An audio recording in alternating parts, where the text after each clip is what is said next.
एक और बात, वो महान लोगों को जो लोग ये बेचारे पूछ रहे कि करीम भाई घर वाले मानते नहीं है, ये धागा साबित से यंत्र नहीं निकाल सकते, ऐसा नहीं कर सकते, वैसा नहीं कर सकते, तो आप महान लोगों को मैं एक छोटी सी चीज़ बताता हूँ कि हमेशा जब भी मैं निकालने के लिए बोलता हूँ उसके पहले मैं एक लाइन बोलता हूँ कि उसके सही रिचुअल्स को फॉलो करो, हमेशा बोलता हूँ। लेकिन आप लोगों को बस वो सेकंड पार्टी सुनने में आता, करीम भाई ने बोला धागा ताबीज़ यंत्र निकाल दो, अरे ये भी तो बोला उसके सही रिचुअल्स को फॉलो करो।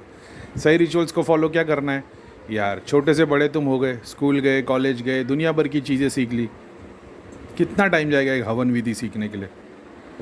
जो भी तुम्हारे फेवरेट गॉड है उसकी आराधना कैसे करनी है, बुक से ढूंढो, यूट्यूब से नहीं, बुक से ढूंढो। उपनिषद, वेद, दुनिया भर की अच्छी अच्छी वेबसाइट है, छोटे छोटे नियम लिखे हुए, फॉलो करो, है कि नहीं। अब हिंदुइज्म में जाएंगे थोड़ा सा कॉम्प्लिकेटेड हो जाएगा, वैष्णव की पूजा अलग है, शिवायत की अलग है, तंत्र की अलग है, सात्विक अलग है, तामसिक अलग है, सबके विधि विधान अलग है। वही तो मैं बोलता हूँ कि उसको सीख लो। तो जो तुम कर रहे हो ना, जैसे एग्जाम्पल के तौर पे आपके पास भी फ़ोन है और एक बिलियनर के पास भी फ़ोन है, लेकिन दोनों अपने ही फ़ोन से कितना अलग तरीके से उसको यूटिलाइज़ करते, समझ रहे हो। एक छोटा सा एग्जाम्पल कि मेरे पास भी फ़ोन है, आप लोग के पास भी फ़ोन है, लेकिन मैं वो फ़ोन के लिए क्या कर रहा हूँ, मैं व्हाट्सएप को यूज़ कर रहा हूँ आप लोगों के लिए, मेरे खुद के बेनिफिट के लिए, आप लोगों के बेनिफिट के लिए। मैं उसमें से कैमरा यूज़ कर रहा हूँ, तो कैमरा क्या कर रहा हूँ, मैं मेरी टिकटॉक की और मेरी वो क्या बोलते हैं ना, वो सेल्फी नहीं खींचता, मैं वीडियो बनाता हूँ जो लोगों के लिए काम आ रहा है। सेम चीज़, उसी ऑब्जेक्ट को, वही देवता को, वही पितर को, वही सिद्धि को, सेम चीज़ को आप लोग भी उस तरीके से यूज़ कर सकते। ज़रूरी नहीं है कि कोई सद्गुरु बनना पड़ेगा या कोई बहुत बड़े महान गुरु। सद्गुरु ने, महान गुरुओं ने, बड़े बड़े गुरुओं ने क्या किया, यही ध्यान साधना, जाप, यही गाइडेंस के थ्रू भगवान ने उनको गाइडेंस दिया, क्योंकि उन लोग ने फुल्ली डेडिकेटेड हो गए, कांस्टेंट रहे अपने काम के ऊपर। वही कर लो। कल को मैंने बताया कि तो हर घर में एक बंदा तैयार होगा, कैसे तैयार होगा, नहीं निकाल सकते, जाप ध्यान नहीं कर, चलो रोज़ हवन करना शुरू कर दो।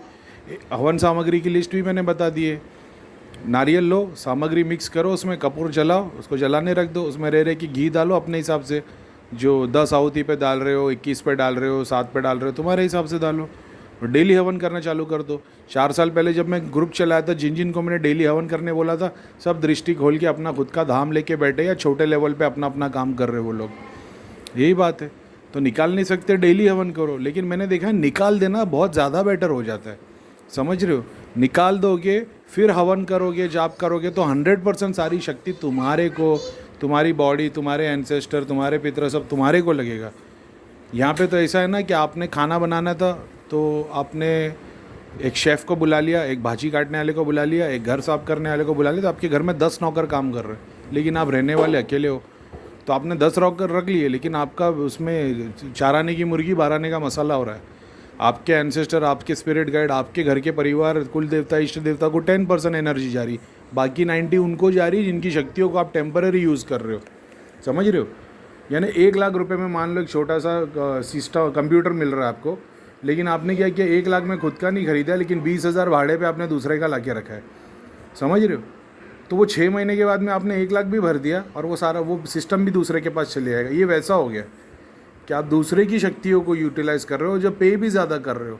इससे बेटर है वो निकाल के खुद की करो, देखो कितना फास्ट बेनिफिट मिलता है।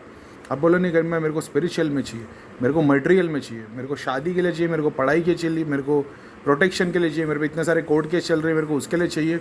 हर एक देवता ऑलरेडी मौजूद है उसके रिचुअल्स के थ्रू, स्पेसिफिक चीज़ के लिए। मैं बात कर रहा हूँ ओवरऑल को अचीव करने की, जैसा मैंने किया ओवरऑल को एक ही के थ्रू। आप चाह रहे हो कि नहीं करीम भाई मेरे को लोगों का इलाज नहीं कर रहा है, मेरे को दृष्टि नहीं खोलनी, मेरे को ये स्पेसिफिक काम के लिए मेरे को ये प्रोग्रेस चाहिए, तो उसके लिए भी शक्ति, सिद्धि, साधना सब कुछ अवेलेबल है। मैंने उस रास्ते से नहीं किया तो मैं आपको सिखा नहीं सकता। मैं कहना बता सकता हूँ कि भाई ये तरीका है। मैं लंदन गया नहीं हूँ, लेकिन इसका मतलब ये नहीं मेरे को पता नहीं है कि लंदन कैसे जाया जाता है, समझ रहे हो। कोई बोल दे अरे करीम भाई जब आप ही को नहीं पता पूजा हवन के बारे में तो फिर हमको क्यों सिखा रहे हो। बच्चा तो मैंने भी पैदा नहीं किया भाई मेरे, लेकिन मेरे को पता है बच्चा कैसे पैदा होता है, समझ रहे हो। मेरी एक शादी हुई है, लेकिन मेरे को पता है 4 शादी होती है तो क्या होता है। तो इसके लिए ज़रूरी नहीं है कि आग में कूदने से जलता है, इसके लिए आग में कूदना पड़े। बहुत सारी चीज़ें सीखते हो, वैसा मैं भी सीखा हूँ, तो वही मैं आपको सिखाता हूँ। ज़रूरी नहीं है ना। जैसे हम लोग जब वहाँ पे गए थे सारंगपुर में, और जब महाराज लोग मेरे से कन्वर्सेशन में थे और उन्होंने वो विधि विधान बताना शुरू किए, मेरे को उस चीज़ की नॉलेज नहीं थी। मैं दीवार पे देख के, स्क्रीन पे से उनको बता रहा था ऐसा होता है वैसा होता है। वो शौक में आ गए कि यार ये कैसे पॉसिबल, मतलब उनको वो चीज़ की नॉलेज थी, वो इस बात से मतलब वो हो गए, क्या बोलते हैं ना, एक्साइटेड भी थे, आश्चर्य में भी हो गए कि हमारे पास बुक्स की नॉलेज है और आप देख के बता रहे हो और दोनों सेम चीज़ बता रहे हो, और इनफैक्ट वो आप ज़्यादा चीज़ बता रहे हो कि कैसे अचीव होगा, कहाँ ऑब्स्टेकल्स आएंगे। समझ रहे हो, ये ऐसी बात है। तो मेरे को कितने सारे लोग हैं जो ऐसे ऐसे फ़ोटो मंदिर कुछ ना कुछ भेज देते, बोलता भाई ये क्या आइटम है, इसमें तो ऐसी शक्ति हो, बोलते करीम भाई ये ऐसे ऐसे चीज़ों के लिए यूज़ होता है। बोले अच्छा, मतलब इसके सामने फिर तुम ये भोग चढ़ाओगे तो तुमको ये बेनिफिट मिलेगा। बोले हाँ, लेकिन मिलता नहीं है ना। बड़े बड़े तांत्रिक जो मतलब तंत्र में महारत हासिल है, उनकी वाणी है कि करीम भाई घी प्योर कहीं नहीं मिलता है, सारे नकली, सारे झूठे। मतलब हाँ, बात तो सही है।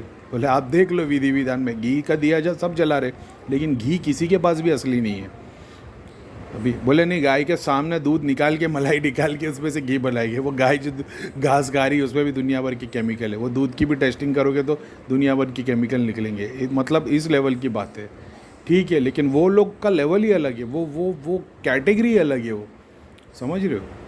खैर ठीक है, तो फिर नहीं निकाल सकते, डेली हवन कर लो भाई, मगर मेरा ऐसा बोलना है निकाल देना बेटर हो जाता है।